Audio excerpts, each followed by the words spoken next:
Okay, we are live.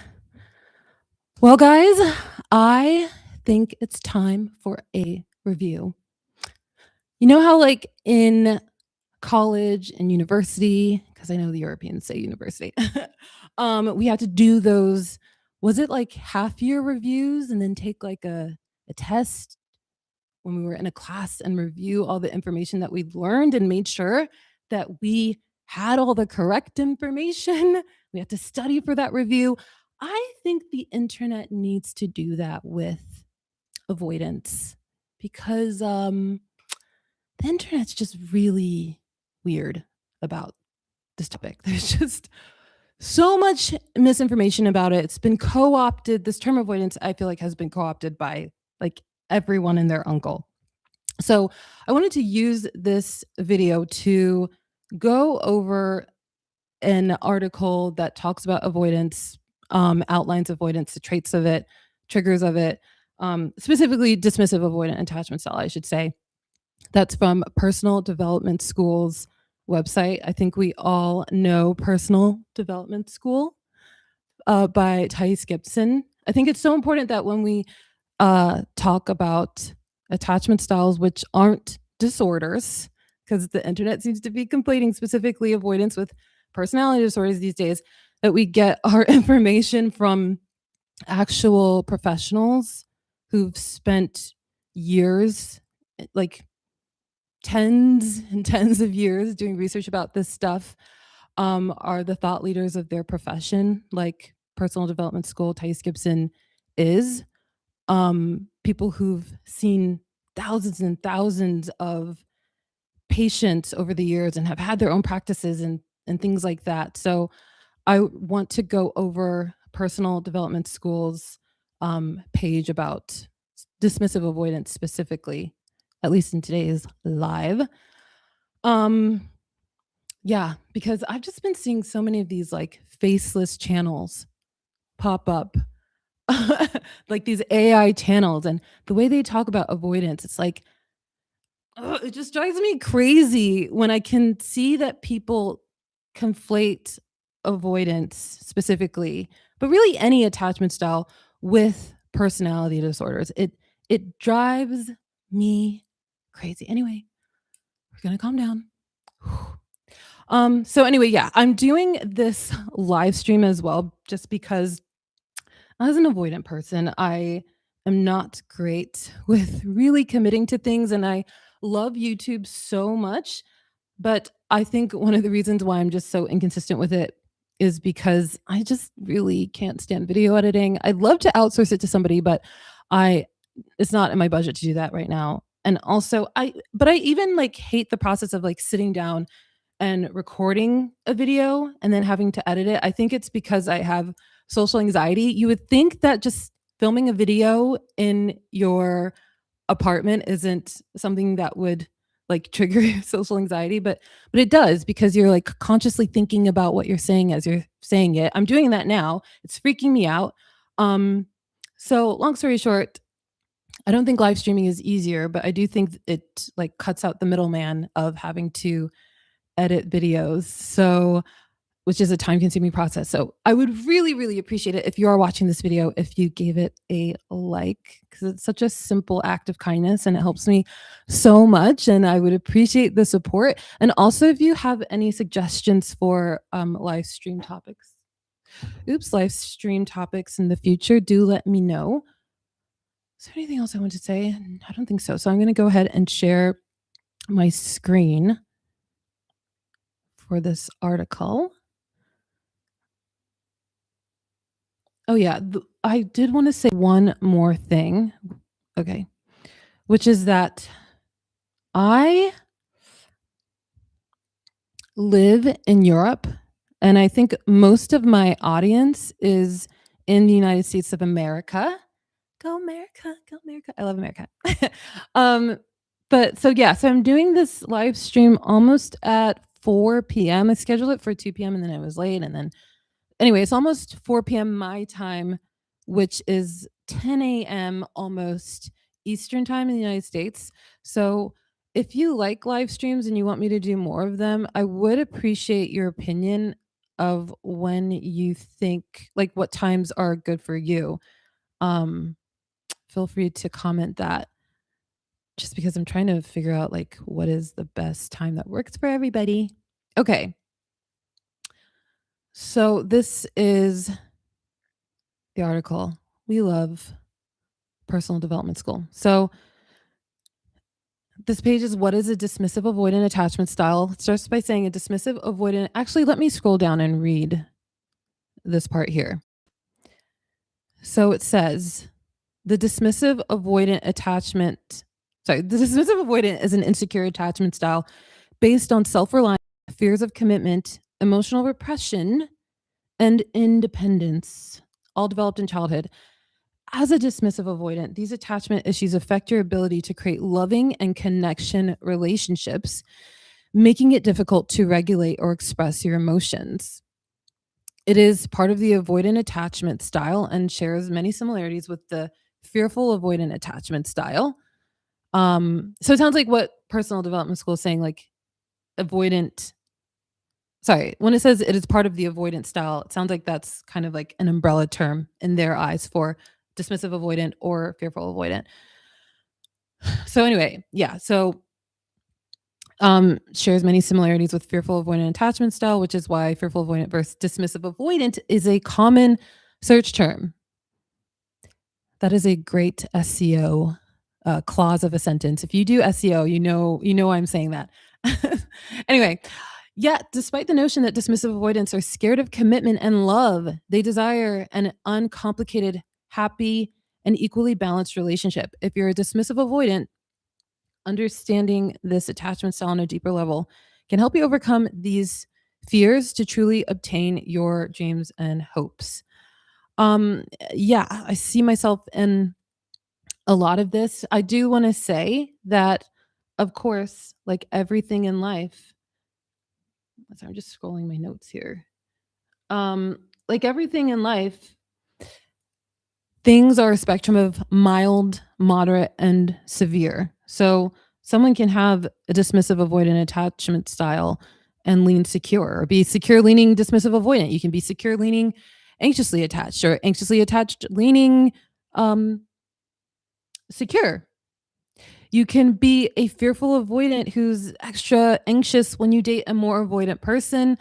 I as an avoidant person tend to lean secure, but when I'm dating an anxiously attached person, I think that makes me even more avoidant, because an anxious person sometimes is a bit more demanding of your time. They can be a bit more needy, texting you more often than other people. So of course, everything is a spectrum, of course, as well.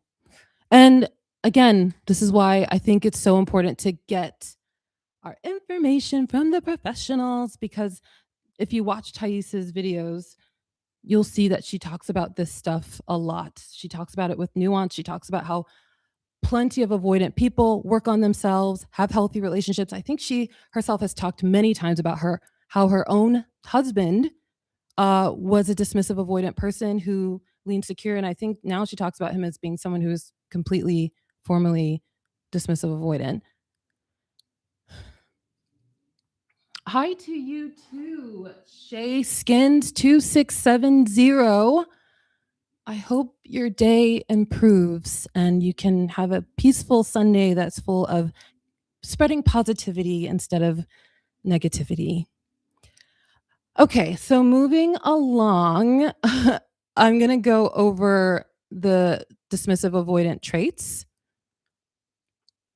And this is a really, really thorough page. So it also goes over dismissive avoidant in relationships, because your attachment style will affect more than just relationships in your life.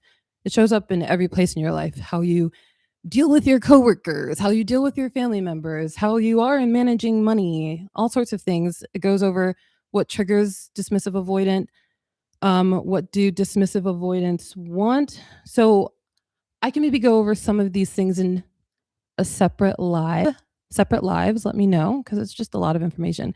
But for this video, I want to go over this part that says dismissive avoidant traits.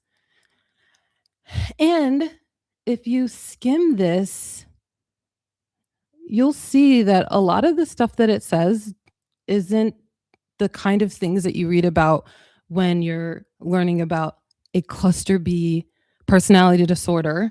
Um, like you're not seeing anything about like avoidance have low empathy and things like that.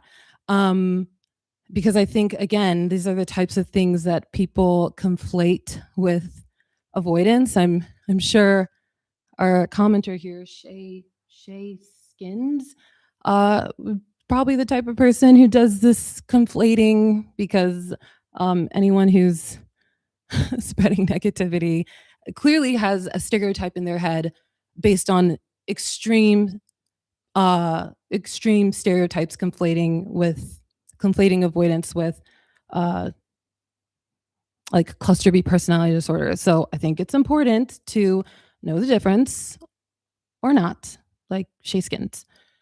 Anyway, so let's go over them. So the first, okay, let me read this first actually. So it says a childhood of dismissive parenting, unmet needs, and enmeshment results in a lack of emotional processing and believing that you can only rely on yourself. This trickles down into other behaviors, including withdrawing or repressing your emotions, being independent and self reliant, and most recognizable for dismissive avoidance, struggling to make commitments. Yes. It is terrifying committing to these live streams. So, I mean, this is the thing I'm working on. Anyway, it's just funny because I was just talking about this. Anyway, however, you might also notice that you're a fun person to be around. Oh, thank you. Social and outgoing and focus on many hobbies and interests. That's because underneath all the fear about committing to someone and getting hurt, as a dismissive avoidant, you desire a loving connection. So these traits are highly independent. Um, yeah, I definitely consider myself a highly independent person.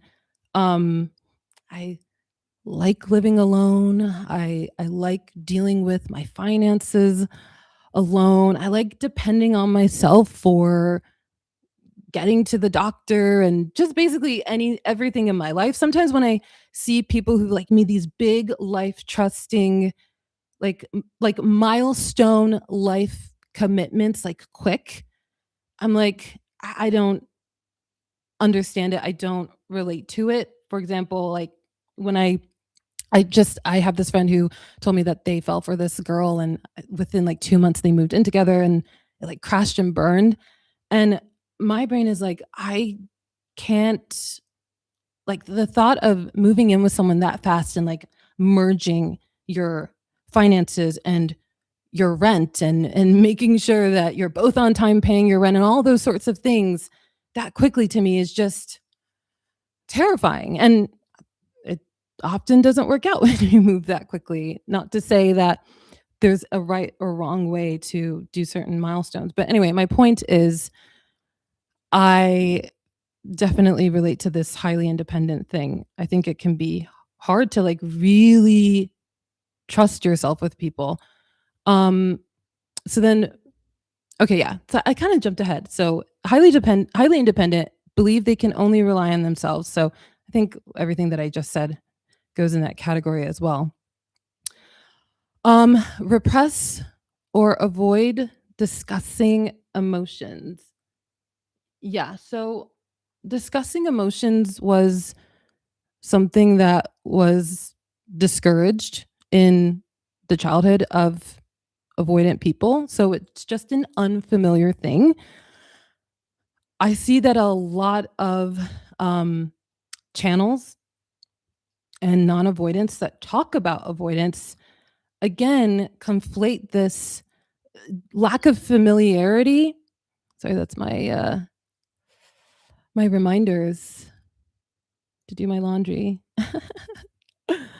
I see that a lot of channels and non-avoidance conflate this lack of discussing emotions or feeling a bit like repressed or yeah, feeling a bit repressed and being able to discuss emotions and whatnot as this need for like control and dominance. And again, like applying these personality disordered motivations to something that is just, again, it's repressed. It's not like we're consciously trying to like not discuss things because we want to get under the person's skin and dominate them. It's like whenever I see a coach saying things like that, it's a dead giveaway to me that they don't know the difference between an attachment style and a disorder, like a cluster B personality disorder. It's like, yeah, sure, that narcissist really wants to, squeeze out all the attention that they can get because they need that external validation. And yeah, that sociopath wants to dominate somebody or be sadistic towards them to feel like they're above them, or maybe sometimes because they're just bored. Whereas an avoidant person, we just need our space. We don't need external validation. We can generate validation on our own. We're very individualistic people, so yeah, we don't need to use other people to dominate them. That's not why we're, struggling with discussing our emotions. Um, okay, the next is can be easily hurt by criticism. Yeah, um, definitely relate to that. I think lots of people are hurt by criticism.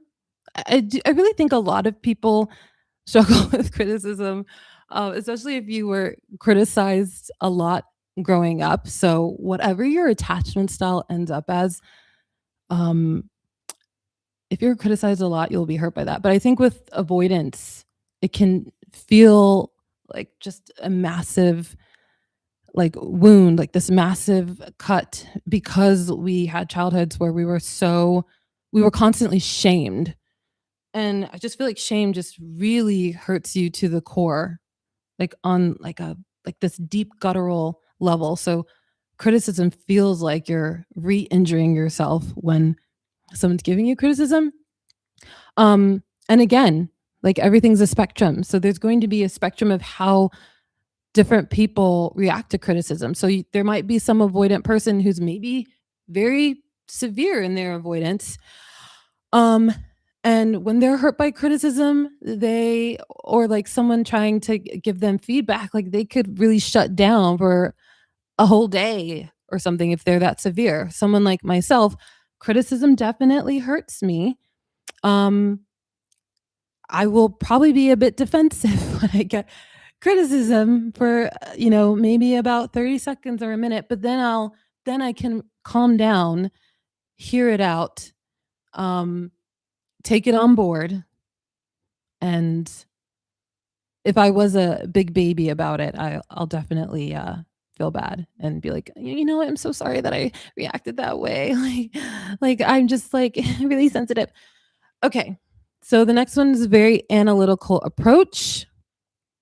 Yeah, I think that we can sometimes prioritize being analytical more than being emotional when it comes to conflict or when it comes to things that are triggering us, when it comes to dealing with things with our family, dealing with things in the workplace that are tricky to navigate.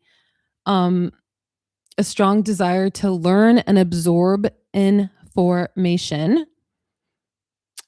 That's interesting. This is why these reviews are really, really important because I'm like, oh, really? A strong desire to learn and absorb information. Okay. I guess I forgot about that one. Like I'm trying to think if I have a strong desire to learn and absorb information more than people who aren't avoidant that I know. I personally don't think I'm more so this way than other people that I know that aren't avoidant, but that's just me because everything is a spectrum. Um, embrace distractions, work, hobbies, and something that Thais talks a lot about on her YouTube channel is that avoidant people, we love our creature comforts. And yeah, I definitely relate a lot to this. That's why I'm on YouTube doing a live stream on a Sunday. I think, Sunday is often a day that a lot of people go to church, they relax, they spend it with family, watching the football game on TV. And here I am doing a live stream on my YouTube channel. But YouTube is fun. And it's a way of connecting with people. Um, so the next one is avoid conflict with others. Yes. Um, I hate conflict. I don't do well with high conflict people. And my strategy is always to avoid.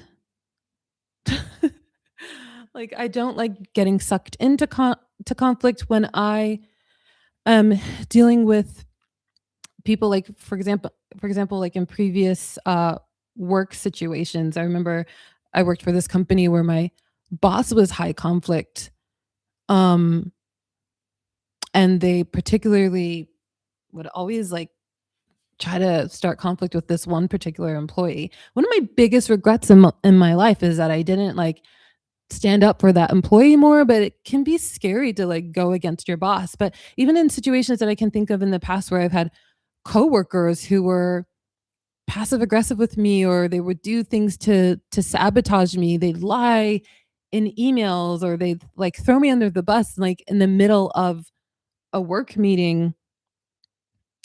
I think some other people would be more combative and like stand up for themselves in those situations. Whereas as an avoidant person, I kind of just like sometimes go into that freeze response or the fawn response because I just hate conflict so much.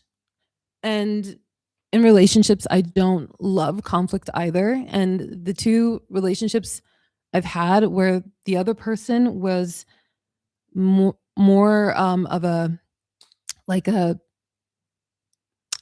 like the more emotional person who needs to kind of get out a little screaming session with their partner. Like, I didn't do very well in relationships like that. Like, I just don't know how to handle a person who's high conflict and has intense emotions and is like lashing out and like mad at you for this and stuff like that.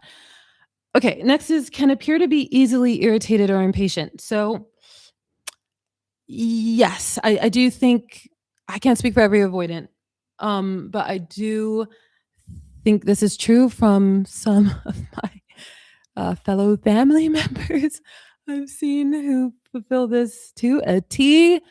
Definitely more irritable than me.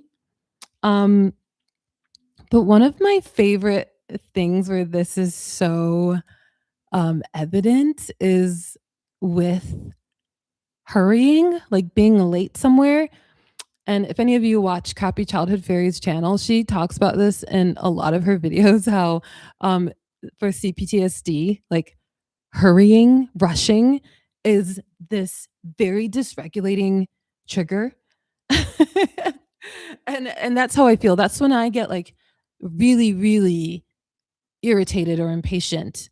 Um, I think that's actually one of the reasons why I find doing YouTube so hard because um I think again, I think it triggers my social anxiety sitting in front of a camera talking, and I'm conscious about everything that I'm saying.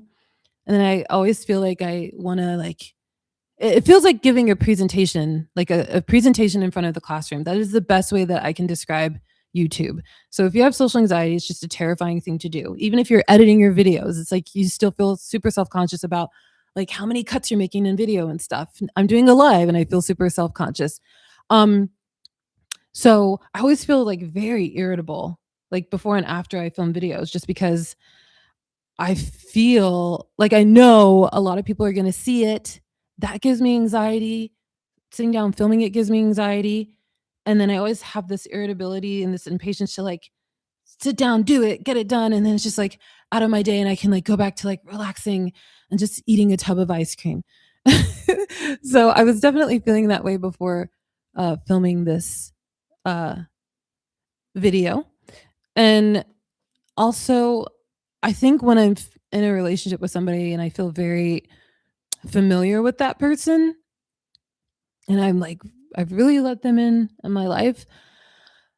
For example, my boyfriend, I think sometimes I can be easily irritated and impatient. And I think it comes from a place of this is just my guess if I'm like dissecting my own brain. I think maybe it comes from a place of when you're such a self-reliant, hyper independent person, and you're so used to doing everything yourself and doing everything in a way that works for you, and you've kind of figured out the processes and the routines that work for you, sometimes it feels kind of stressful, like letting someone else do certain things or feeling like you have to depend on someone else when it comes to getting certain things done. And so, or just resolving certain things that you have to resolve, whether it's errands, chores, or big things in your life. Like I live abroad, I need a visa to live where I live. I live in Croatia. I don't speak the language here, so sometimes like I have to depend on my boyfriend for like lots of things about living in a foreign country. And I do think sometimes I get like irritated and impatient when I feel like I'm so dependent on him because this is his country, it's not mine, and it's his language and it's not mine.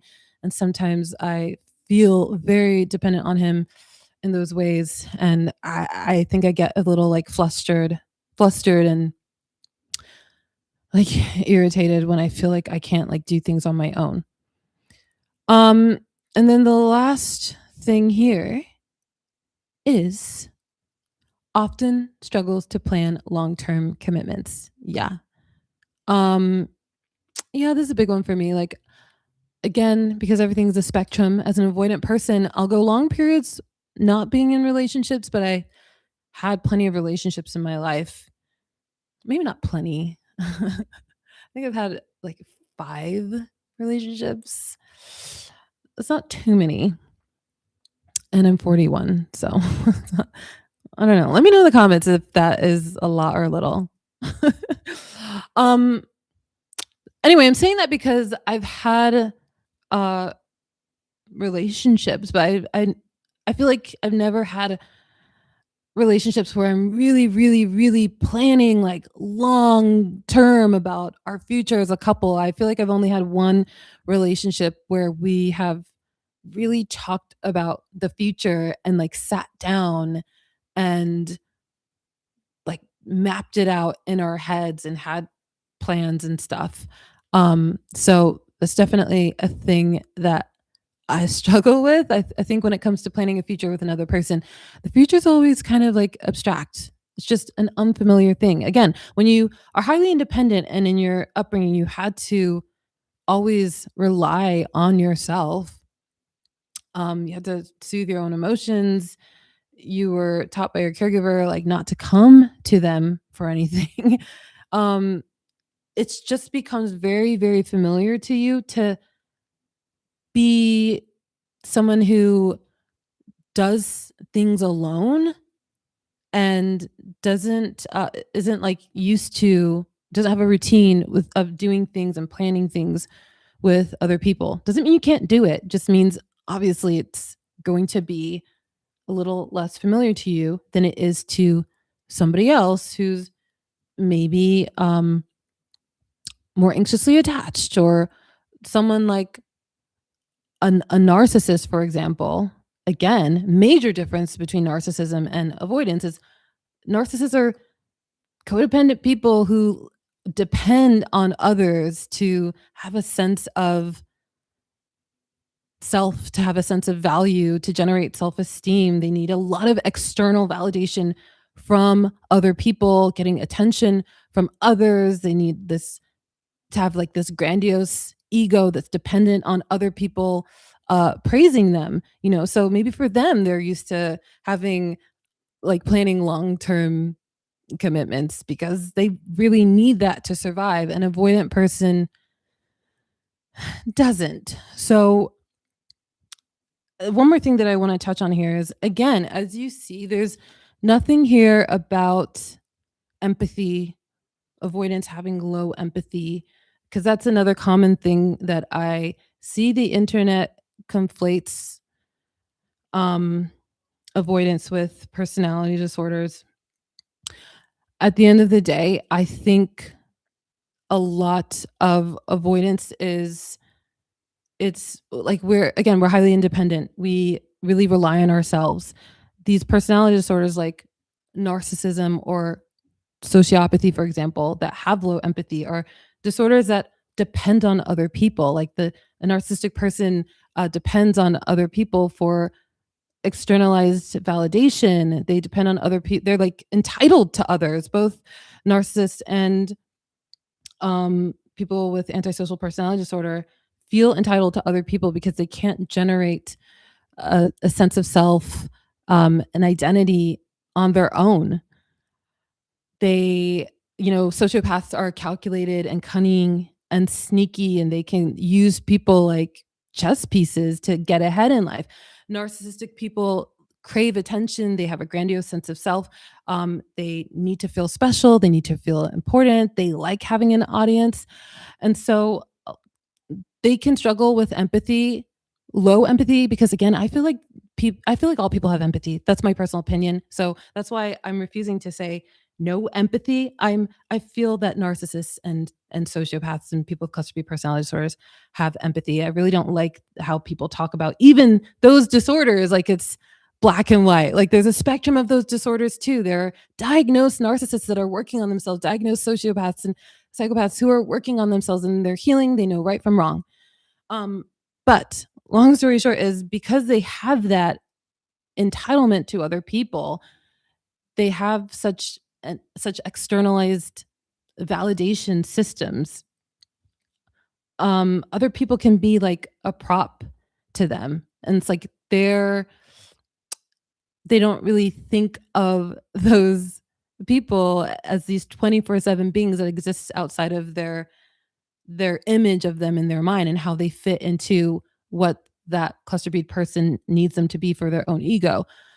An avoidant person is kind of like we're kind of going through life feeling like we are an individual who can take care of ourselves and we respect you as an individual who can take care of yourself, and we're all individuals with our own sense of our individual identity, which is why, again, nothing on this page or anything that you read from any professional source will say anything about avoidance having low empathy.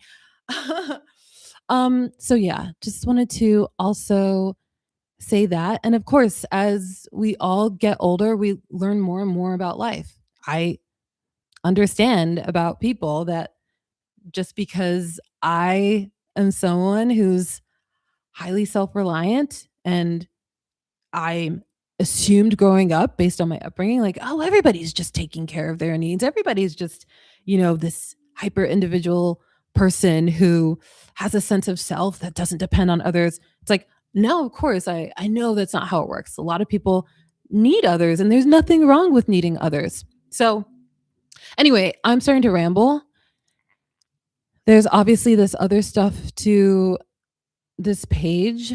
It talks about dismissive avoidance and relationships and certain things that I think is this about triggers?